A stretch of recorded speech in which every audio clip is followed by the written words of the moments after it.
आपके अपने चैनल लक्ष्य तक पर यूपी ट्रिपल एससी पेट का अंतिम समय का ब्रह्मास्त्र हम आपके सामने रखने जा रहे हैं। यह क्लास हिंदी का एक ब्रह्मास्त्र साबित होने वाले, क्योंकि इस क्लास में सारे के सारे सिलेबस को कवर किया जाएगा। आपके संपूर्ण मैराथन अंतिम समय का यह ब्रह्मास्त्र है, मिस मत करिएगा। ज़्यादा कुछ नहीं कहेंगे, आज की इस क्लास में इतने सिलेबस दिए गए हैं जो आपको आज हम पढ़ाने वाले हैं, तो बने रहिएगा। अगर अभी तक आपने हमारे पिछले क्लासेज को नहीं देखा तो जरूर देखिए एक बार। सबसे पहले स्टार्ट करेंगे विलोम शब्द। हम आपको हर टॉपिक से डेली 5 प्रश्न कराते हैं, तो वही श्रृंखला को आगे बढ़ाते हुए आज की इस क्लास का हमारा पहला टॉपिक होगा विलोम। इस टॉपिक से 5 प्रश्न पढ़ेंगे, उसके बाद पर्यायवाची होगा, पर्यायवाची से 5 प्रश्न पढ़ेंगे, उसके बाद संधि विच्छेद होगा, मतलब संधि से पढ़ेंगे 5 टॉपिक। उसके बाद समानार्थी शब्द क्या, लोकोक्ति और मुहावरे, ये सारे के सारे टॉपिक आज हम कवर करने वाले हैं। चैनल पर पहली बार आए तो जरूर इस क्लास को पूरा देखिएगा। पहला प्रश्न क्या कह रहा है कि निम्नलिखित में से गरिमा का विलोम होगा। गरिमा को आप लोग बताइए विलोम कौन सा होगा। ए ऑप्शन कर रहा है लाघिमा, बी ऑप्शन कर रहा है घृणा, सी ऑप्शन कर रहा है अघोषित और डी ऑप्शन कर रहा है इनमें से कोई नहीं। चलिए बताइए गरिमा का विलोम कौन सा होगा। तो बात करें गरिमा का विलोम होगा क्या, तो इसका हमारा ए ऑप्शन सही जगह। गरिमा का विलोम जो होता है वो होता है लघिमा। ठीक है, लाघिमा कहें या लघिमा कहें। अगर बात करें घृणा का विलोम क्या होगा, चलिए बताइए।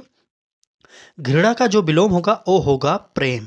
घृणा का विलोम जो होता है वो प्रेम होता है। अगर बात करें अघोषित का विलोम क्या होगा, बताइए अघोषित का विलोम क्या होगा। तो अघोषित का विलोम होगा घोषित। ठीक है, अघोषित का जो विलोम होगा वो हो जाएगा घोषित। आप लोग नोट करते हुए चलिएगा, ध्यान से देखिएगा, आज की इस क्लास को मिस मत करिएगा, क्योंकि यहाँ से प्रश्न काफ़ी सारे पेपर में आपको देखने को मिलेंगे। ठीक है, तो चलिए आगे बढ़ते हैं। अगला प्रश्न देखेंगे क्या कह रहा है। अगले प्रश्न में कहा जा रहा है निम्नलिखित में से गत का विलोम होगा। गत का विलोम शब्द कौन से होगा, आप लोग जल्दी से कमेंट करके बता दीजिए। ए ऑप्शन का रहा है गमन, बी ऑप्शन का रहा है आगत, सी ऑप्शन का रहा है गौण और डी ऑप्शन का रहा है मुक्त। जल्दी से बताइए कि गत का कौन सा विलोम शब्द होने वाला है। चलिए, अगर बात करें कि गत का विलोम जो होगा, इसका आंसर जो होगा बी ऑप्शन हो जाएगा। गत का विलोम जो होता है वो होता है आगत। ध्यान दीजिएगा, गत का विलोम आगत। और कौन कौन से शब्द दिए गए हैं। अगर पूछा जाए गमन का विलोम क्या होता है, चलिए बताइए गमन का जो विलोम होगा क्या होगा, एक बार बताइए। तो गमन का विलोम होगा आगमन। ठीक है, गमन का विलोम होगा आगमन, यहां से नोट कर लिए। अगर पूछा जाए गौण का विलोम क्या होगा, तो गौण का विलोम क्या होगा, जल्दी से बताइए। चलिए, तो गौण का विलोम जो होता है वो होता है मुख्य। ठीक है, गौण का जो विलोम होता है वो होता है मुख्य। अगर बात करें मुक्त का विलोम क्या होगा, इसका बताइए जल्दी से। मुक्त का विलोम जो होगा वो हो जाएगा ग्रस्त। ठीक है, मुक्त का विलोम जो होता है वो होता है ग्रस्त। यहाँ पर गत का विलोम आगत हो गया, गमन का विलोम आगमन हो गया, गौण का विलोम मुख्य हो गया और मुक्त का विलोम ग्रस्त हो जाएगा। ठीक है, इतना समझ गए। चले इस प्रश्न के उत्तर की बात करा जाए तो बी ऑप्शन आप लोग सही कर लीजिए। गत का विलोम जो होता है आगत होता है। ठीक है, चले आगे बढ़ते हैं। अगला प्रश्न देखेंगे क्या कर रहा है हमारा अगला प्रश्न। चलिए, अभी हाल ही में स्वतंत्रता दिवस बीता, तो चलिए उससे संबंधित कुछ प्रश्नों आ गए। एक प्रकार से कह लें गणतंत्र शब्द का निम्नलिखित में से कौन सा विलोम होगा। गणतंत्र आप जानते हैं क्या कहते हैं। गणतंत्र, गणतंत्र दिवस के बारे में नहीं कहा जा रहा है, गणतंत्र के बारे में पूछा जा रहा है कौन सा इसका विलोम शब्द होगा। ठीक है, तो चलिए बताइए गणतंत्र का विलोम क्या होगा। ए ऑप्शन का रहा है राजतंत्र, बी ऑप्शन का रहा है अवगुण, सी ऑप्शन का रहा है रक्षक और डी ऑप्शन का रहा है इनमें से कोई नहीं। चलिए बताइए। नहीं नहीं, ये आज की क्लास अंतिम समय का ब्रह्मास्त्र है। हिंदी के संपूर्ण प्रश्नों का निचोड़ आज आपको देखने को मिल रहे होंगे। ठीक है, तो बताइए गणतंत्र का विलोम क्या होगा। चलिए अपने प्रश्न पर आएंगे। अगर बात करें गणतंत्र का विलोम जो होता है वो होता है परातंत्र। गणतंत्र शब्द का विलोम जो होगा परातंत्र होगा। यहाँ पर हमारा ए ऑप्शन सही हो जाएगा। बाकी जो और शब्द दिए गए उसका भी विलोम जानना चाहेंगे, आप लोग जानना चाहेंगे कि नहीं। चलिए फिलहाल बता दे रहे हैं। अवगुण का विलोम क्या होता है, बताइए। अवगुण का जो विलोम होगा वो हो जाएगा गुण। ठीक है, गुड़ का विलोम पूछे तो अवगुड़, और अवगुड़ का विलोम पूछे तो गुड़ हो जाएगा। ठीक है। अगर बात करें रक्षक का विलोम क्या होगा, तो जल्दी बताइए, रक्षक का विलोम क्या होगा? रक्षक का विलोम होगा घातक। ठीक है। रक्षक का विलोम जो होता है वो होता है घातक। यहाँ से 3 विलोम और जान लिए आप लोग। तो गणतंत्र का विलोम जो होगा राजतंत्र होता है, अवगुण का विलोम जो होता है गुण होता है, और क्या होगा, रक्षक का विलोम जो होगा वो हो जाएगा घातक। आप लोग ध्यान दीजिएगा क्योंकि यहाँ से प्रश्न आपके परीक्षा में आ सकते हैं। चलिए, इस प्रश्न का उत्तर जो निकला हमारा ए ऑप्शन सही हो जाएगा। ठीक। चलिए आगे बढ़ते हैं, उससे पहले एक निवेदन करेंगे, क्लास अच्छी लग रही है तो लाइक कर दीजिए। अभी तक आपने चैनल को सब्सक्राइब नहीं किया तो कर लीजिए, क्योंकि अब आखिरी समय है। अब 2 से 3 दिन की और आपकी क्लास होने वाली, जो कि बहुत ही इंपॉर्टेंट है परीक्षा से पहले के लिए। ठीक है। तो बने रहिएगा, पूरी क्लास को जरूर देखिएगा। ये मत समझिएगा कि 5 मिनट देखकर भाग जाए, ऐसा मत करिएगा, क्योंकि यहाँ से प्रश्न सेम टू सेम आपके पेपर में दिखेंगे। ठीक है। यह अंतिम समय का ब्रह्मास्त्र ऐसे ही हम नहीं कर रहे हैं, क्योंकि यहाँ से प्रश्न हूबहू आपके पेपर में आएंगे। ठीक है। चले प्रश्नों की बात की जाए, अगले प्रश्न का क्या ऑप्शन होगा हमारा? कह रहा है कि विज्ञ का विलोम निम्नलिखित में से कौन सा होगा। चलिए, विज्ञ का विलोम यहाँ पर पूछा जा रहा है। ए ऑप्शन का रहा है असभ्य, बी ऑप्शन का रहा है सम, सी ऑप्शन का रहा है अज्ञ, और क्या कह रहा है डी ऑप्शन इनमें से कोई नहीं। तो जल्दी से कमेंट करके बता दीजिए विज्ञ शब्द का विलोम कौन सा होगा। चले बताइए विज्ञ का विलोम। तो चलिए उत्तर की बात कर लेते हैं। विज्ञ का जो विलोम होगा वो हो जाएगा अज्ञ। यहाँ पर हमारा सी ऑप्शन सही हो जाएगा। ठीक है, सी ऑप्शन सही हो जाएगा। अगर बात करा जाए असभ्य का विलोम क्या होगा, चलिए बताइए असभ्य का विलोम क्या होगा। असभ्य का जो विलोम होगा वो हो जाएगा सभ्य। ठीक है। असभ्य का जो विलोम होता है वो हो जाता है सभ्य। अगर बात करें सम का विलोम क्या होता है, तो सम का विलोम जो होता है वो होता है विषम। ठीक है। सम का विलोम जो होगा वो हो जाएगा विषम। इतना आप जान गए। तो हर क्वेश्चन में आपको 3 से 4 प्रश्न पता चल रहे हैं। ठीक है। तो इस प्रकार की सारी क्लास आज ऐसे ही प्रोवाइड कर रहे हैं आपके लिए। ठीक है। तो बने रहिएगा। इस प्रश्न के उत्तर की बात करा जाए तो हमारा सी ऑप्शन सही हो जाएगा। याद कर लीजिए, विज्ञ का जो विलोम होता है अज्ञ होता है, असभ्य का विलोम सभ्य होता है, सम का विलोम जो होता है वो होता है विषम। ठीक। चलिए आगे बढ़ते हैं, अगला प्रश्न देखते हैं क्या कह रहा है हमारा। अगले प्रश्न में बात किया जाए तो कह रहा है कि निम्नलिखित में से वाचाल का विलोम शब्द होगा। वाचाल, तो बताइए वाचाल मतलब जो अधिक बोलता हो। ठीक है। वाचाल मतलब अगर आपसे पूछा जाए अधिक बोलने वाला। ठीक है, नोट कर लीजिए अधिक बोलने वाला। अब तो आप उत्तर बता सकते हैं, क्योंकि अब यहाँ से सरल हो जाएगा, क्योंकि अधिक बोलने वाला ये शब्द सुनते ही आप उत्तर बता सकते हैं। ए ऑप्शन की बात करें मूक, बी ऑप्शन की बात करें बसंत, सी ऑप्शन की बात करें विष, और डी ऑप्शन की बात करें इनमें से कोई नहीं। चलें बताइए कौन सा उत्तर हमारा सही होने वाला। वाचाल का विलोम शब्द होगा कौन सा होगा, एक बार बताइए, जल्दी से कमेंट करिए। चलिए चलिए बताइए। बिल्कुल सही, वाचाल का मैंने बोला ना बहुत अधिक बोलने वाला है। बहुत अधिक बोलने वाले को हम क्या कहते हैं, वाचाल कहते हैं। तो यहाँ पर एक शब्द दिया गया है मूक। मूक मतलब कम बोलने वाला। ठीक है, कम बोलने वाला, याद कर लीजिएगा, कम बोलने वाला। ठीक। तो यहाँ पर उत्तर जो होगा वाचाल का हमारा ए ऑप्शन मूक हो जाएगा। ए ऑप्शन यहाँ पर सही हो जाएगा। ठीक है। अगर आप बात करें कि बसंत का जो विलोम शब्द होगा वो क्या होगा, एक बार बताइए बसंत का विलोम। तो बसंत का जो विलोम होता है वो होता है पतझड़। ठीक है, यहाँ पर नोट करिए बसंत का विलोम जो होगा वो हो जाएगा पतझड़। ठीक, बसंत का विलोम पतझड़ हो जाएगा। अगर बात करें विष का विलोम क्या होगा, चलिए विष का विलोम, विष और अमृत विलोम मतलब उल्टा होता है ना, तो विष का जो विलोम होता है वह हो जाएगा अमृत।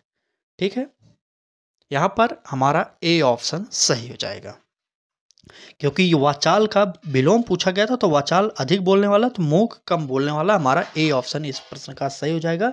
आप लोग टिक कर लीजिएगा। ठीक है, चलिए ए ऑप्शन सही हो जाएगा। एक टॉपिक से 5 प्रश्न आप लोग कंप्लीट कर चुके। अब दूसरा टॉपिक जो हमारा स्टार्ट होने चल रहा है यहाँ से, वो होगा पर्यायवाची से बनने वाले महत्वपूर्ण प्रश्न, क्योंकि यहाँ से प्रश्न आपके परीक्षा में आए हैं, पिछली परीक्षाओं में, एक बार आप लोग देख लीजिए। ठीक है, बात करेंगे अगले प्रश्न की। कह रहा है कि निम्नलिखित में से गणेश का पर्यायवाची कौन सा नहीं है। तो मतलब इस समय अभी आपको पता होगा गणेश चतुर्थी अभी हाल ही में चल रही थी, ठीक है। अभी कल ही संपन्न हुई गणेश चतुर्थी पूर्ण रूप से। तो यहाँ पर आपसे पूछा जा रहा है गणेश का पर्यायवाची कौन कौन सा है और कौन सा नहीं है। बात करें ए ऑप्शन की Gajanan, B option Ganapati, C option Lambodar और डी ऑप्शन मतंग। क्या हो जाएगा उत्तर, एक बार जल्दी से बता दीजिए। चलिए चलिए बताइए गणेश का पर्यायवाची कौन सा नहीं है। अगर बात पहले बताइए गणेश का पर्यायवाची कौन कौन सा है इसमें। तो पहला गजानन दिया गया, ये गणेश का पर्यायवाची है, बिल्कुल सही। गणपति ये तो आप जानते हैं गणेश का पर्यायवाची। लंबोदर भी गणेश जी को ही कहा जाता है। तो यहाँ पर तीन ऑप्शन जो निकले ये तीनों गणेश के पर्यायवाची थे और इसलिए ये सही थे। क्योंकि हमें यहाँ पर कौन सा नहीं है निगेटिव चुनना है। तो यहाँ पर मतंग जो होगा यह गणेश का पर्यायवाची ना होकर यह गज का पर्यायवाची होता है। गज या हाथी का पर्यायवाची मतंग होता है। ठीक है, समझ गए। तो यहाँ पर हमारा उत्तर डी ऑप्शन सही हो जाएगा क्योंकि मतंग जो है ये गणेश का पर्यायवाची नहीं है। ठीक, चलें आगे। चलें अगला प्रश्न देखेंगे क्या कह रहा है। कह रहा है कि निम्नलिखित में से अवनति का पर्यायवाची कौन सा नहीं है। अवनति का पर्यायवाची कौन सा नहीं है यही आपसे पूछा जा रहा है। ए ऑप्शन कह रहा है पतन, बी ऑप्शन कह रहा है गिरावट, सी ऑप्शन कह रहा है झुकाव और डी ऑप्शन कह रहा है तिमिर। जल्दी से बता दीजिए कि अवनति का जो पर्यायवाची है वह कौन सा शब्द नहीं होगा। ठीक है, चलिए जल्दी बताइए। चलिए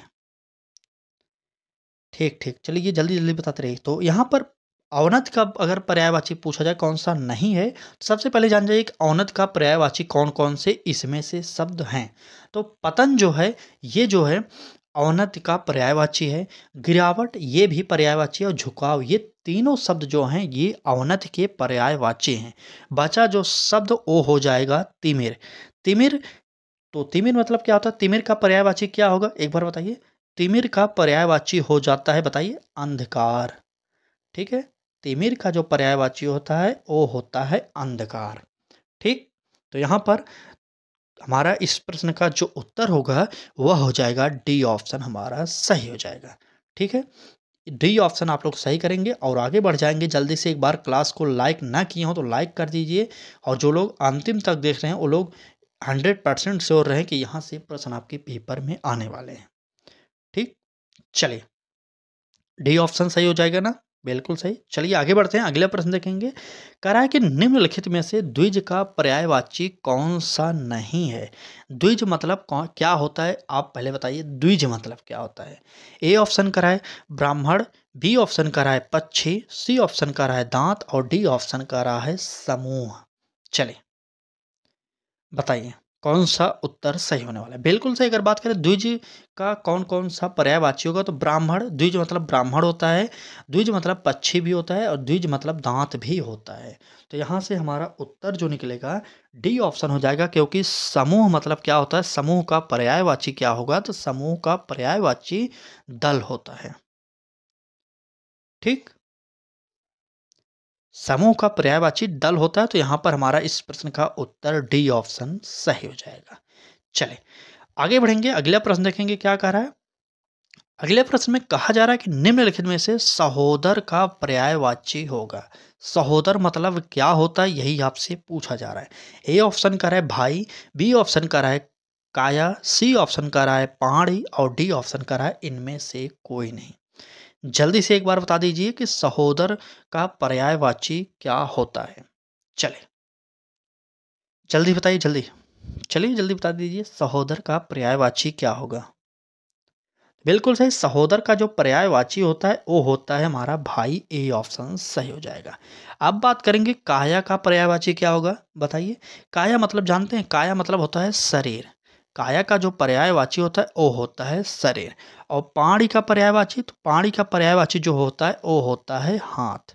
ठीक है, पहाड़ी का जो पर्यायवाची होता है वो होता है हाथ। तो यहाँ पर हमारा उत्तर जो निकलेगा ए ऑप्शन भाई सही हो जाएगा। आप लोग इसे भी जानते रहिएगा, काया मतलब शरीर होता है, पाणी मतलब हाथ होता है। तो चलिए इस प्रश्न का उत्तर आप लोग नोट कर लेंगे, ए ऑप्शन सही हो जाएगा।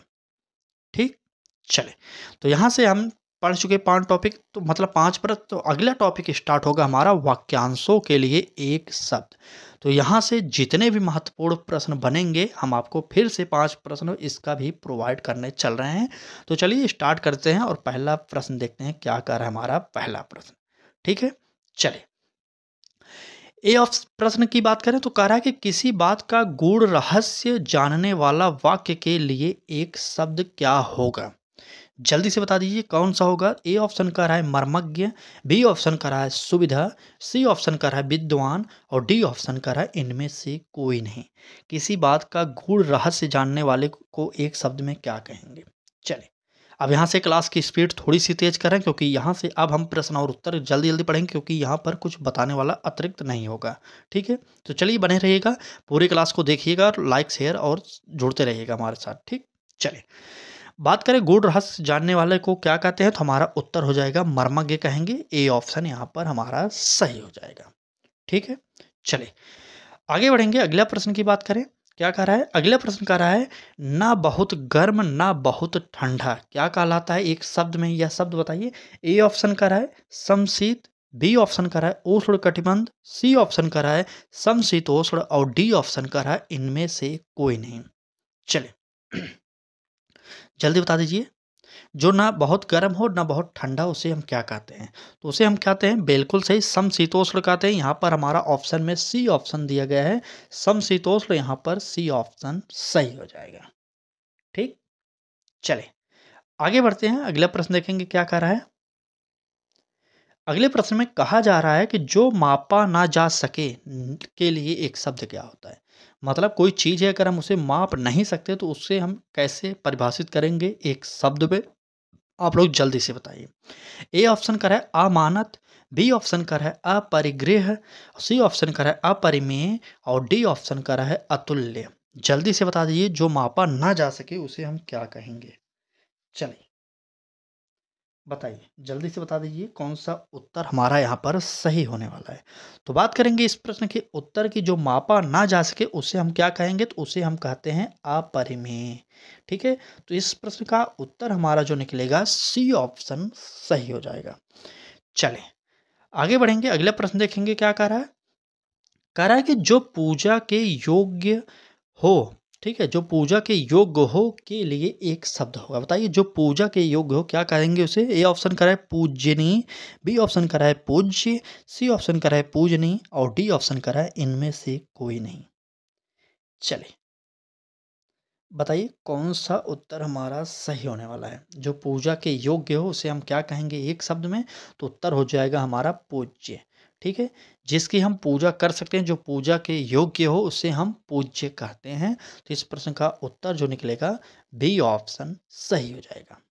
ठीक है, चले क्लास कैसी लग रही है एक बार ज़रूर बताइएगा। क्लास अच्छी लग रही हो तो लाइक कर दीजिएगा, अपने मित्रों तक शेयर भी करिएगा, क्योंकि अब आपका जो है यूपी ट्रिपल एस सी पेट का एडमिट कार्ड कल जारी कर दिया गया है। आप लोग अपना एडमिट कार्ड चेक कर लिए कहाँ पर है, कहाँ कौन सा स्कूल है, ये सारी की सारी बातें। अब आपका मेन एडमिट कार्ड आ चुका है, उसे डाउनलोड कर लीजिए। अभी से प्रिंट निकलवा लें, चाहे परीक्षा से पहले निकलवा कर ही सेंटर पे जाइएगा। ठीक है, घर से लेकर जाना है। ठीक, चलिए बात करेंगे अगले प्रश्न की। प्रश्न में कहा जा रहा है निसफल ना होने वाला क्या कहलाता है। बताइए निसफल ना होने वाला क्या कहलाता है। ए ऑप्शन निश्चित, बी ऑप्शन सही, सी ऑप्शन सटीक और डी ऑप्शन अमोघ। बताइए कौन सा उत्तर हमारा यहाँ पर सही हो जाएगा। निसफल ना होने वाले को हम क्या कहेंगे एक शब्द में, तो उसे हम कहते हैं अमोघ। जो अमोघ होता है वह कभी निसफल नहीं होता। ठीक है, तो यहाँ से हमारा उत्तर निकल जाएगा डी ऑप्शन सही हो जाएगा। और आगे बढ़ेंगे अगला प्रश्न देखेंगे। तो यहाँ से हमारा तीसरा टॉपिक भी खत्म हो गया। अगला टॉपिक स्टार्ट होगा हमारा संधि से बनने वाले महत्वपूर्ण प्रश्न। ठीक है, तो देख रहे हैं हर टॉपिक से आपको डेली 5 प्रश्न कराया जा रहा है। तो सोचिए आपके पेपर में सिर्फ 5 प्रश्न ही पूछा जाएगा, अगर डेली हम आपको पूरा सिलेबस का निचोड़ प्रोवाइड करें और वो भी हर टॉपिक से 5 प्रश्न। सोचिए क्या इससे बाहर कहीं कुछ आ सकता है, एक बार जरूर बताइएगा। ठीक है, चलिए शुरू कर देते हैं संधि से बनने वाले महत्वपूर्ण प्रश्नों की श्रृंखला को। पहला प्रश्न देखेंगे, कह रहा है कि ग्रीस शब्द में कौन सी संधि है? जल्दी बताइए कि ग्रीस शब्द में कौन सी संधि है? ए ऑप्शन कह रहा है गुण संधि, बी ऑप्शन कह रहा है यण संधि, सी ऑप्शन कह रहा है दीर्घ संधि और डी ऑप्शन कह रहा है वृद्धि संधि। चलिए जल्दी बताइए, ग्रीस शब्द में कौन सा संधि होगा? तो यहाँ पर उत्तर की बात करें तो हमारा डी ऑप्शन सही नहीं होगा, सी ऑप्शन सही होगा, क्योंकि ग्रीस शब्द में जो है दीर्घ संधि होता है। ठीक है, तो इस प्रश्न का उत्तर हमारा जो हो जाएगा क्या होगा? सी ऑप्शन सही हो जाएगा। चलिए आगे बढ़ेंगे, अगला प्रश्न देखेंगे क्या कह रहा है। कह रहा है कि दुर्गेश में कौन सी संधि है? चलिए बताइए। ए ऑप्शन कह रहा है दीर्घ स्वर संधि, बी ऑप्शन कह रहा है अयादि स्वर संधि और सी ऑप्शन कह रहा है गुण स्वर संधि और डी ऑप्शन कह रहा है यण स्वर संधि। तो जल्दी से बताइए कि दुर्गेश में कौन सी संधि है? चलिए चलिए कुछ ही प्रश्न और हैं, पूरी क्लास को जरूर देखिएगा। बात करें कि दुर्गेश में कौन सी संधि है, तो उत्तर हो जाएगा हमारा गुण संधि, क्योंकि दुर्गेश में जो है गुण संधि पाया जाता है। तो यहाँ पर हमारा उत्तर जो निकल कर आएगा वो हो जाएगा सी ऑप्शन सही। चलिए फिलहाल आगे बढ़ेंगे, अगला प्रश्न देखेंगे। कह रहा है कि निम्नलिखित में से किस शब्द में विसर्ग संधि नहीं है?